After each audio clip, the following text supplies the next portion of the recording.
Bien-aimé, Amen. Bien-aimé dans le Seigneur, Amen. Que Dieu vous bénisse. Je vous salue au nom puissant de notre Seigneur Jésus-Christ de Nazareth. Aujourd'hui, notre thème est le péché, la séparation entre Dieu et l'homme. Le péché, la séparation entre Dieu et l'homme. Notre texte, verset biblique, c'est Romains chapitre 3, verset 23. Je lis au nom puissant de notre Seigneur Jésus-Christ de Nazareth. Car tous ont péché et sont privés de la gloire de Dieu. Amen. Aujourd'hui, je vais parler de 6 étapes sur notre thème, le péché et la séparation entre Dieu et l'homme. Amen.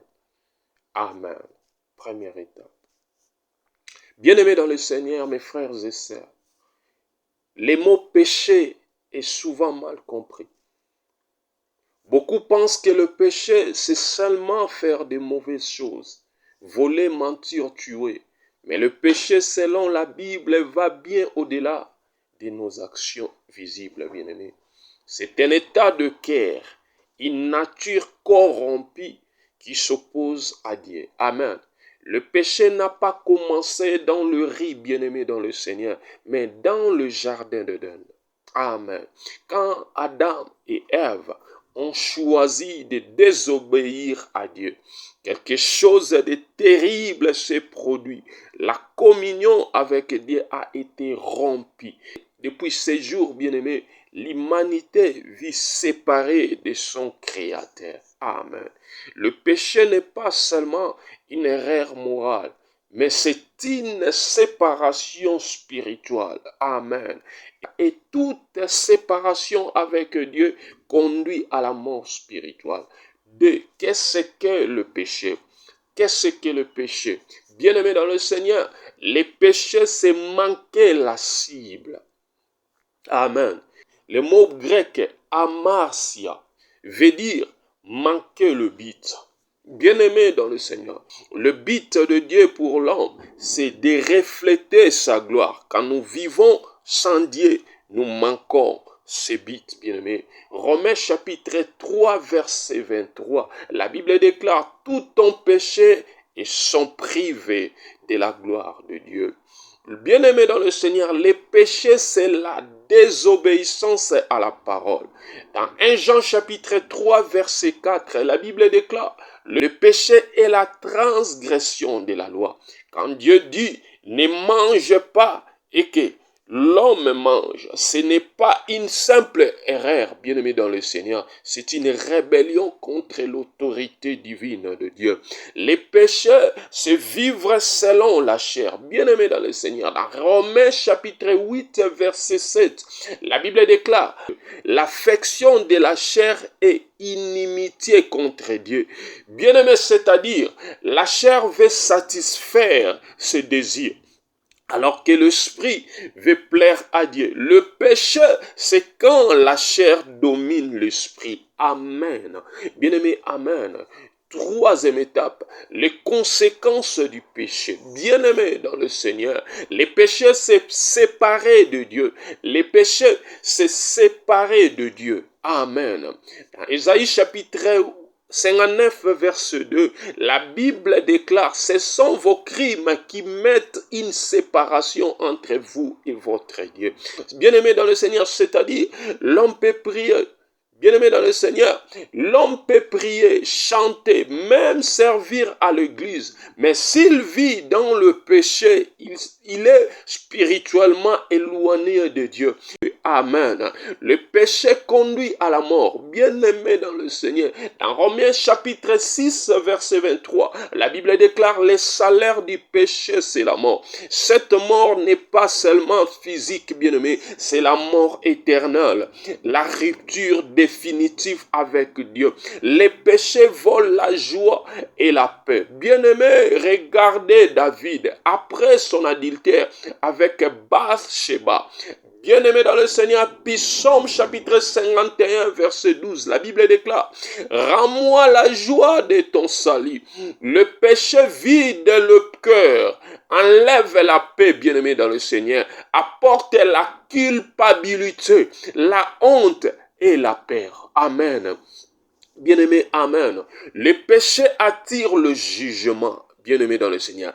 La Bible déclare dans Apocalypse chapitre 20 verset 15, quiconque ne fut pas trouvé écrit dans le livre de vie fut jeté dans les tangs de feu.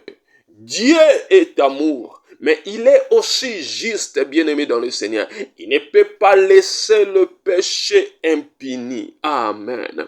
Quatrième, la solution de Dieu, Jésus-Christ de Nazareth. La solution de Dieu, Jésus-Christ de Nazareth. Bien-aimé dans le Seigneur, Dieu n'a pas voulu que le péché ait le dernier mot. C'est pourquoi il a envoyé son fils Jésus-Christ de Nazareth pour porter le péché du monde. Amen. Jean chapitre 1 verset 29, la Bible déclare, voici l'agneau de Dieu qui ôte le péché du monde. Bien-aimé, amen.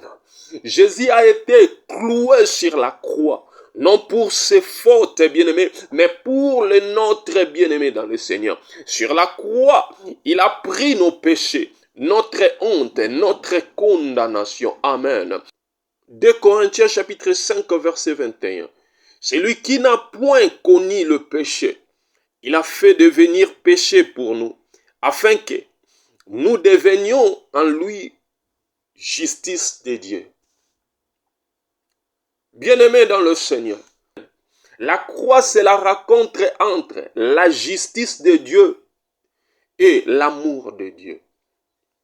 La justice de Dieu exige la mort du pécheur.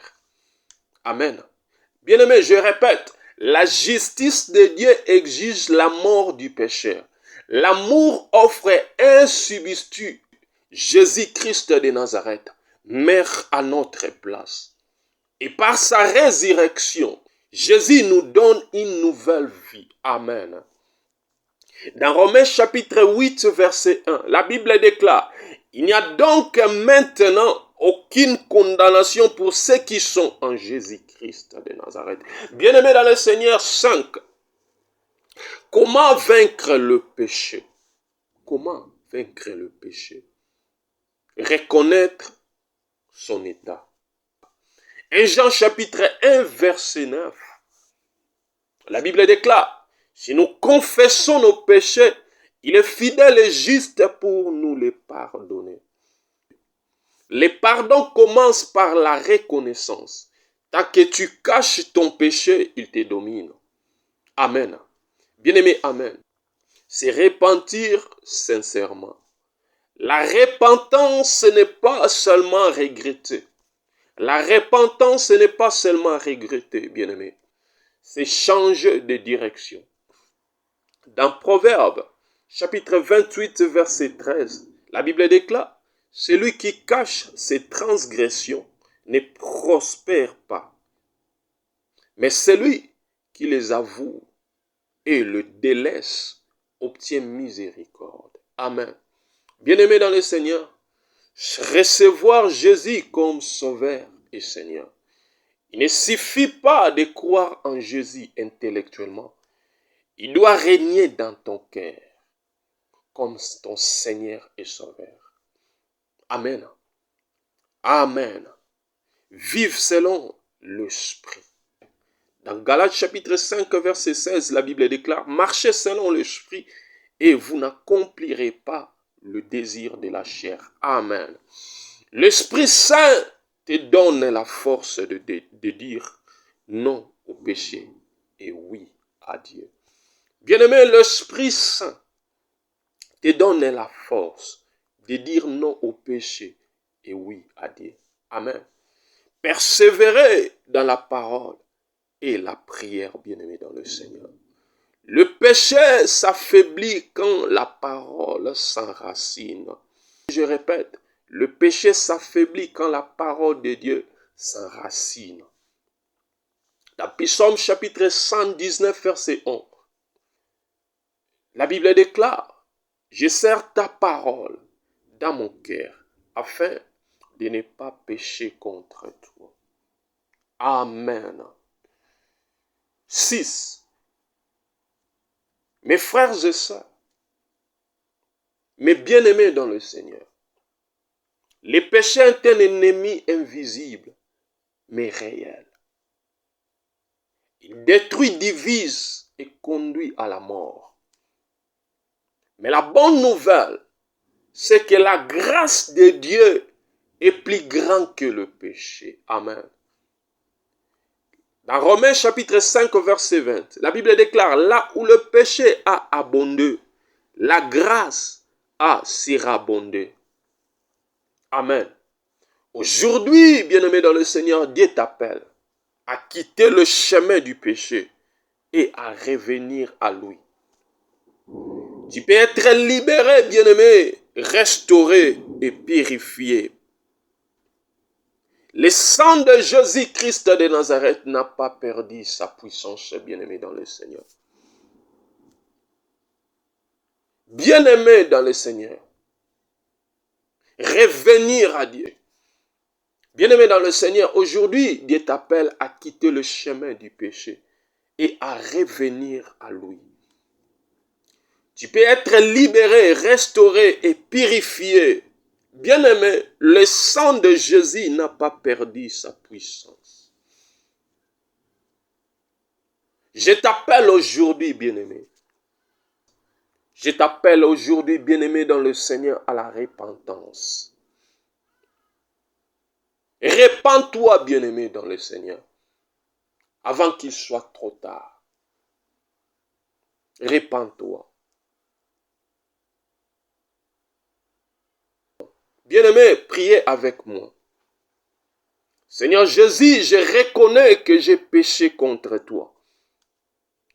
Je me répands et je reviens à toi. Lave-moi par le sang de Jésus-Christ de Nazareth. Renouvelle à moi un esprit bien disposé et donne-moi la victoire sur les péchés. Au nom puissant de notre Seigneur Jésus-Christ de Nazareth. Amen. Mes bien-aimés dans le Seigneur, que Dieu vous bénisse. C'était votre humble serviteur, l'apôtre Tarmas, du ministère EMAD.